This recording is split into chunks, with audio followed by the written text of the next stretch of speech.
I'm Kawaii Bree, 123, and today I'm going to be listing 10 anime with Black protagonists. In honor of Black History Month, I'm going to make a list of 10 shows that you should be watching that feature Black characters as a main character.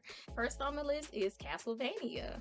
Isaac is one of the main storylines in this film. He is a subject of Dracula who has to go on this journey of self-discovery. I mean, he has a whole arc and an end to his storyline, and it's just beautiful and amazing. Isaac is one of my favorite characters on Castlevania, and I just really appreciated how they did his arc and his story and how he grew and changed. Castlevania is 32 episodes, and it came out in 2017, and you can watch it on Netflix. Next on the list is Basquatch. I'm not really sure how you pronounce this, but the synopsis of the show is in the future, basketball is played by giant robots called Bigfoots, and the wealthy elite live on the moon. Dan JD is a cocky young boy who lives on the planet Earth Dash and makes a meager living working as a delivery service worker. He dreams of someday bringing his disabled sister to the moon to give her the medical treatment she needs. I have not seen this show, but there is a character in there named Miyuki Ayukawa, and she is Black, and she's so cute. And I hear that she's a protagonist who actually has a role in the show and actually I think has some kind of arc in the show. So I'm definitely going to be watching that one to see if, all of that is true. Number 3 is Carol and Tuesday. This was made in 2019. It's 24 episodes on Netflix. 50 years have passed since mankind began migrating to the new frontier, Mars. It's an age where most culture is produced by AI and people are content to be passive consumers. There's a girl scraping a living in the metropolis of Alba City. She's working part-time trying to become a musician. She's always felt like something is missing. Her name is Carol. There's another girl born to a wealthy family in the provincial town of Herschel City, and she dreams of becoming a musician, but nobody around her understands. She feels like the loneliest person in the world. Her name is Tuesday, and a chance meeting brings them together. I'm definitely going to be checking this one out, but from what I've seen, it's beautiful. I love the animation. And I love the music and how they sing. And so yeah, this is definitely up my alley. So I'm looking forward to finishing this anime since I started it. And yeah, I'm gonna check that one out too. Next up is Machiko and Hachin. This was released in 2008. It's 22 episodes and it premiered on Netflix. And I hear great things about this one as well. I have not seen this one. The synopsis is Hana is a 9-year-old girl who lives in constant fear of her abusive family. Machiko is a sexy woman who has just done the unthinkable, broken out of the impenetrable Diamandra penitentiary.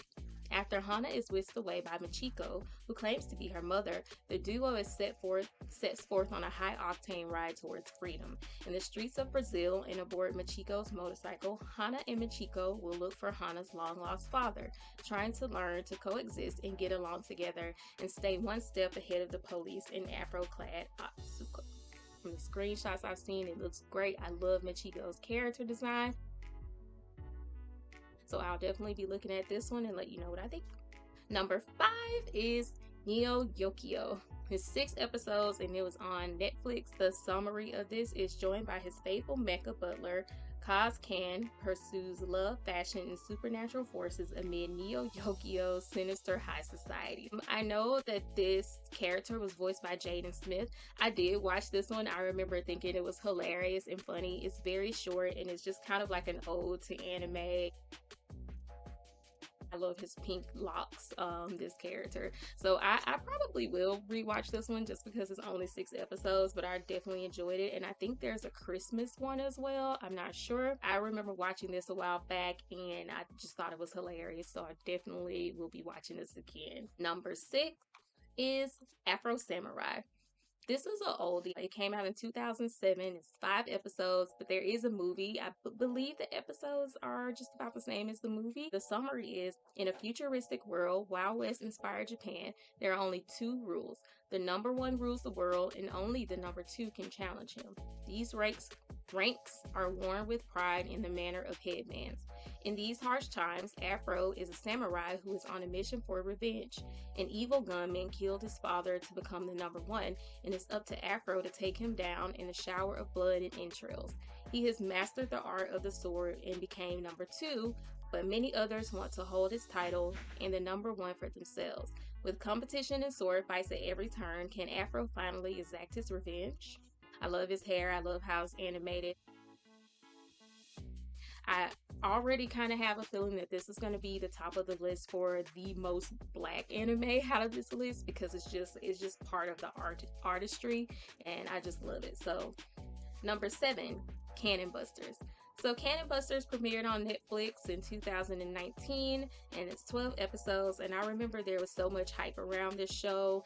This was a project that LaShawn Thomas was working on, and you may know him for working on projects like Black Dynamite for Adult Swim, The Legend of Korra, and The Boondocks. The summary is: explore the fantastic land of Gearbolt as we follow a motley crew of travelers on an unforgettable journey to reunite two best friends. Sam is a high-end friendship robot determined to reunite with her best friend Kelby, the missing heir to her kingdom under siege.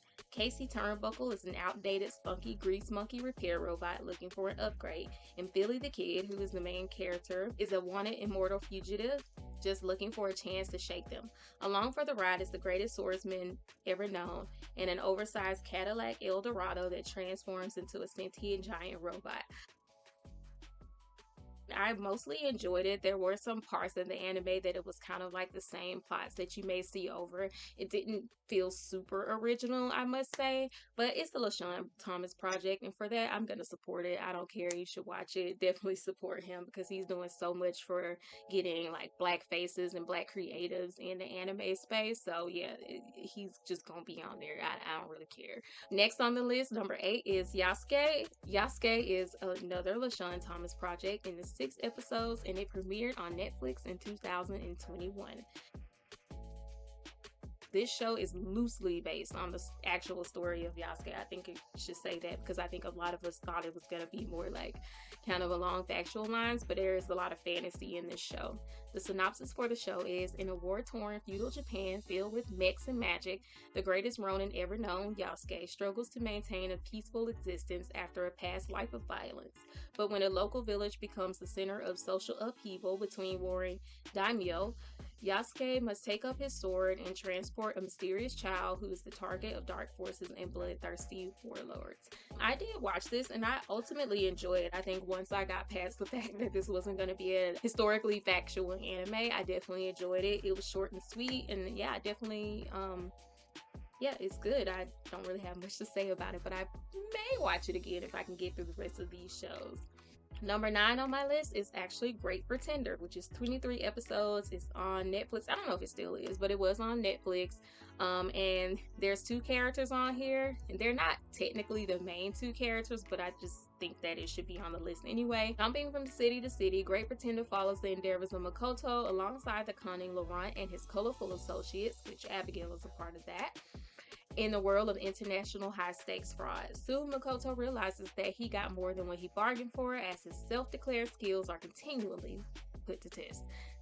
Abigail Jones is the second in command to one of the main characters, Laurent. And also, Laurent had a love interest that is Dorothy, who is just dark-skinned, chocolate, beautiful. I just love her character. When I saw those 2 beautiful black women on the show, I was like, yep, they're going on the list. I don't care if they're not technically the main characters. I started watching it and I definitely enjoyed it. I love the style and the music, and yeah, I just love Laurent as a character. And so yeah, this is definitely on my list. Check it out. Number 10. So number 10 on my list is actually not technically an anime in the same way that Avatar or Boondocks, some of our shows here are not anime, but I feel like it deserves to be on the list because I just love it just as much. And this is Dragon Prince. It's on Netflix currently, and it was released in 2018. The summary is: 2 human princes forge an unlikely bond with an elfin assassin sent to kill them, embarking on an epic quest to bring peace to their warring lands. I love Prince Ezra. He's so cute and adorable. I just love this show. It's a good show. It definitely the same studio who worked on Avatar is kind of working on it, and it just has so many callbacks to that. But it's very much so on unique story, and I'm definitely enjoying it. So that's it. Those are my 10 anime with black protagonists, and let me know in the comments which anime with black characters you love, and if you've seen any on this list. And yeah, at the end of the month, I'll come back and list out of all of these which ones are my top 5 for the most black anime with black protagonists. So yeah, check it out and I'll see you soon. Bye.